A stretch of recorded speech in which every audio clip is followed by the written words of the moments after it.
1592년 여름, 경상도 우령의 한 나루터. 강 위로 물 안개가 자욱하던 새벽이었습니다.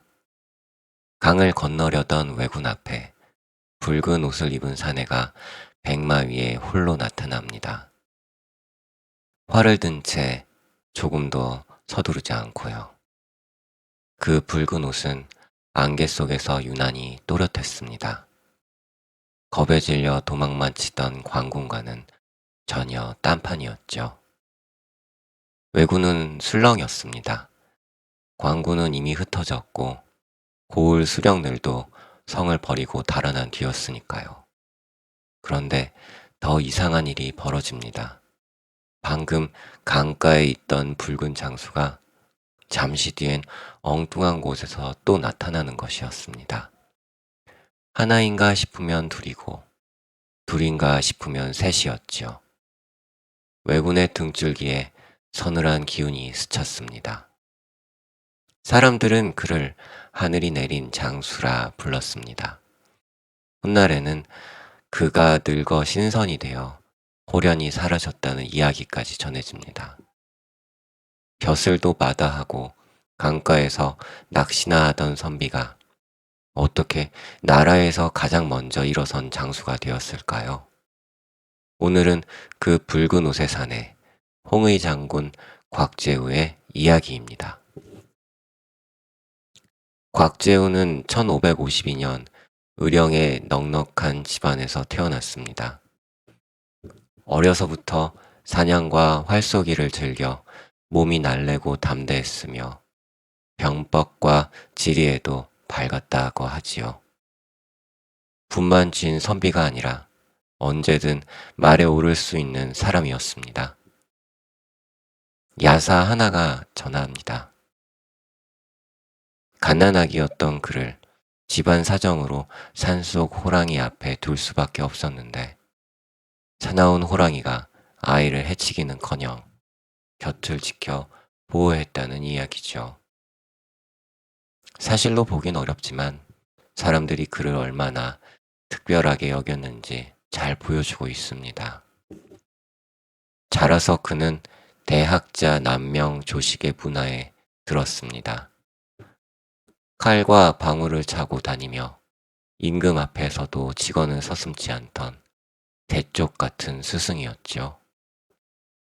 곽재우는 그에게서 학문만이 아니라 옳다고 믿으면 손해를 보더라도 물러서지 않는 기계를 함께 배웠습니다. 실제로 조식의 문화에서는 훗날 나라가 위태로울 때 일어선 의병장이 여럿 나왔고 곽재우는 스승의 외손녀를 아내로 맞아 그와 더 깊이 얽히기도 했지요. 그런 그가 34세 과거에 급제했습니다. 그런데 답안에 쓴 글이 그만 임금 선조의 심기를 건드리고 말지요. 바른 말을 굽히지 않는 성정이 그래도 배어나온 것입니다. 결국 급제는 취소됩니다. 이것을 파방이라 하지요. 애써 얻은 합격이 하루아침에 없던 일이 된 것입니다. 어찌 보면 이 좌절이 그를 자유롭게 했는지도 모릅니다. 벼슬에 매이지 않았기에 훗날 나라가 무너지던 순간 그는 누구의 눈치도 보지 않고 가장 먼저 칼을 들 수 있었으니까요. 그는 낙동 강가로 내려가 낚싯대를 들이오고 호를 망우당, 곧 근심을 잇는다 지었습니다. 아무도 몰랐지요. 이 낚시하던 선비가 몇 회 뒤 온 나라를 뒤흔들 줄은. 1592년 4월 임진왜란이 터졌습니다.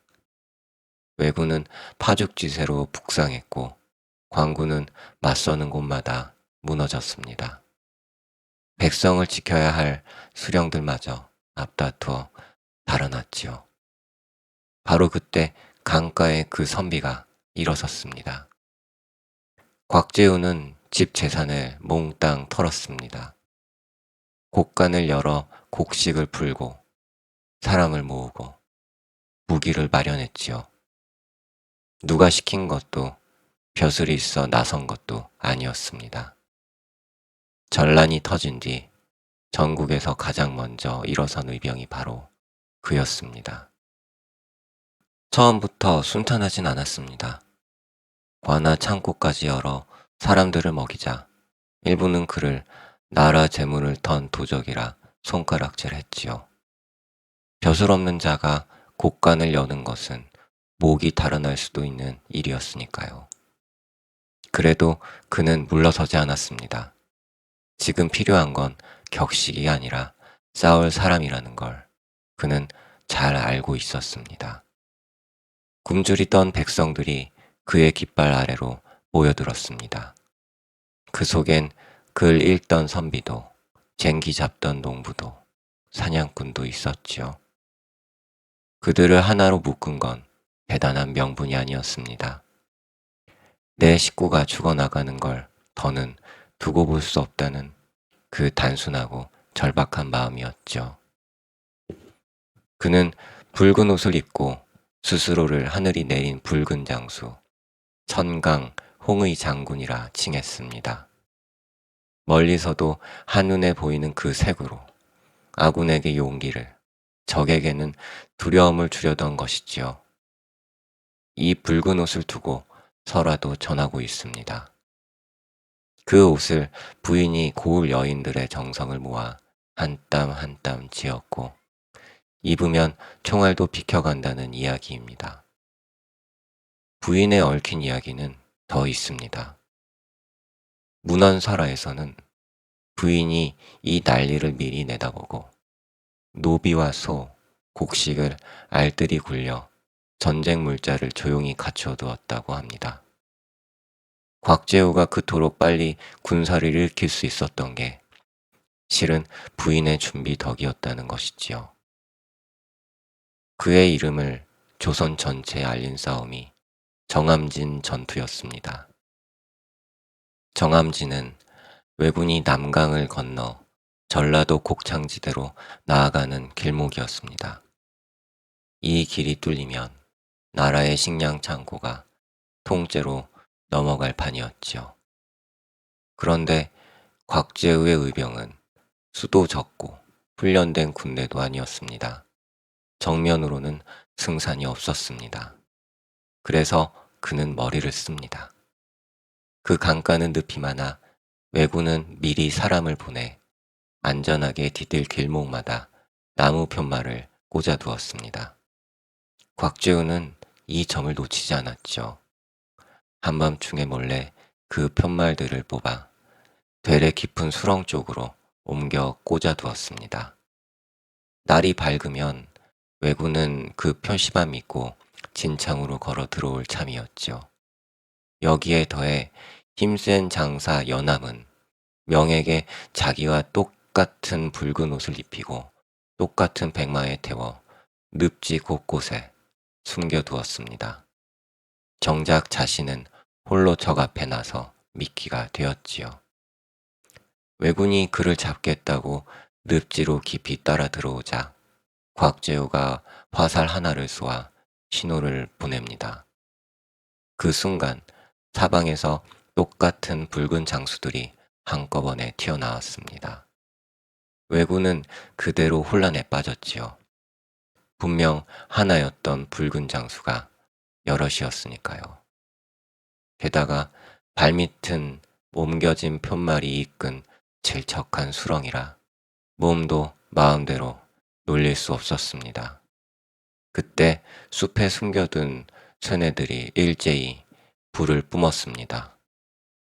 강물 위로 비명과 화살이 뒤엉켰고 진창에 발이 묶인 왜군은 속절없이 무너졌습니다. 호남으로 가는 길은 그렇게 굳게 닫혔지요. 광군이 지키지 못한 땅을 벼슬 없는 선비와 농민들이 지켜낸 것입니다.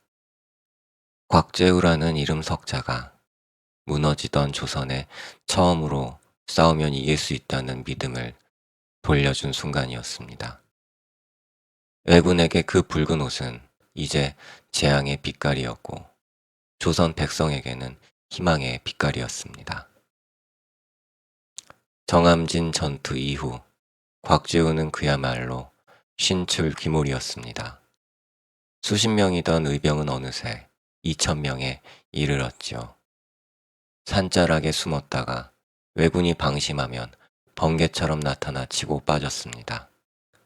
앞산에서 그를 봤다 하면 같은 시각 뒷골짜기에서 또 붉은 그림자가 어른거렸으니 왜군은 그가 도수를 부린다며 붉은 옷만 봐도 지레 겁을 먹었습니다. 한 번은 왜군 진영으로 가까이 홀로 말을 몰고 가 보란듯이 한 바퀴 돌고는 유유히 사라진 적도 있었다지요. 붉은 옷은 그 자체로 왜군을 뒤흔드는 무기가 된 것입니다. 그런데 정작 그를 위태롭게 한 건 왜군이 아니었습니다. 같은 편이었지요. 경상감사 김수라는 자가 있었는데 전쟁 초기에 제대로 싸우지도 않고 물러난 인물이었습니다. 곽지우에게 싸움이란 왜군과의 싸움만이 아니었습니다. 비겁함과 무능, 그 모든 불의와의 싸움이기도 했지요. 그는 김수의 죄를 크게 물었고 급기야 그를 처단하려 했습니다. 이 일로 곽재우는 도리어 역적으로 몰릴 뻔합니다. 나라가 세운 감사를 죽이려 드는 건 조정에 대드는 일로 비쳤으니까요. 자칫 왜군의 칼이 아니라 아군의 손에 목이 날아갈 판이었습니다. 다행히 초유사 김성일이 사이에 뛰어들어 두 사람을 뜯어 말리고 조정을 설득한 덕에 그는 가까스로 화를 면했지요. 스승에게 물려받은 대쪽 같은 기계가 이번엔 그를 벼랑 끝까지 몰아붙인 셈이었습니다. 세월이 흘러 1597년 정유재란 때였습니다. 곽재우는 화왕산성을 지키고 있었지요. 이 성으로 왜군의 대군이 새까맣게 몰려왔습니다. 선봉에는 조선이 가장 두려워하던 가토 기요마사가 있었고요. 성 안의 병력은 많지 않았습니다. 왜군의 수가 몇 곱절이었으니 정면으로 붙었다면 하루도 버티기 어려운 형세였지요. 그런 성벽 위에 붉은 옷의 장수가 태연히 서서 밀려오는 적진을 내려다보고 있었습니다. 그런데 믿기 힘든 일이 벌어집니다.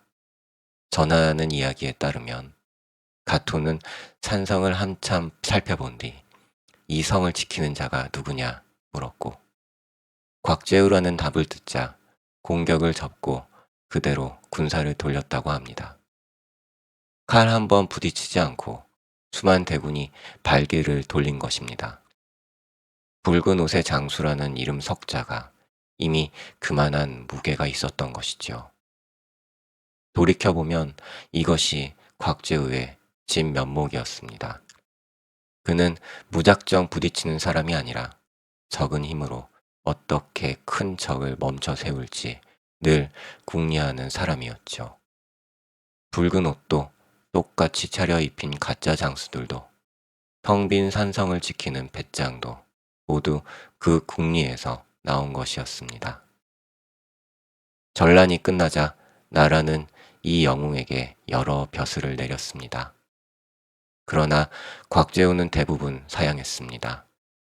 공을 다투고 편을 가르는 조정의 다툼에 굳이 몸을 담그고 싶지 않았던 것이지요. 임금이 불러도 그는 번번이 강가의 정자로 돌아왔습니다. 말년에 그는 곡기를 끊고 솔잎만 조금씩 먹으며 도가의 수련에 들었습니다. 이를 병곡이라 하지요. 조정은 유학자가 이단에 빠졌다며 탄핵하기도 했지만 그는 개의치 않았습니다. 명예도 비난도 그에게는 저 강물처럼 흘러가는 것이었으니까요. 젊은 날 근심을 잊겠다며 지은 그 이름을 그는 평생에 걸쳐 몸으로 살아낸 셈입니다. 그는 1617년 66에 눈을 감았고 나라는 뒤늦게 충익이라는 시호를 내려 그 충절을 기렸습니다. 오늘날에도 그가 나고 자란 의령에서는 해마다 그를 기리는 자리가 이어집니다. 그의 마지막을 두고 사람들은 이렇게 이야기했습니다. 야사에서는 곽재우가 죽은 것이 아니라 수령 끝에 신선이 되어 호련히 자취를 감췄다고 전합니다. 나라가 위태로울 땐 누구보다 먼저 붉은 옷을 걸치고 달려나갔다가 할 일을 다 하고는 미련 없이 세상 밖으로 걸어나간 사람. 그 담백한 뒷모습이 사람들에겐 차마 예사로운 죽음으로 보이지 않았던 모양입니다. 근심을 잊겠다던 그 이름처럼 그는 그렇게 강물 위 안개 속으로 사라져 갔습니다.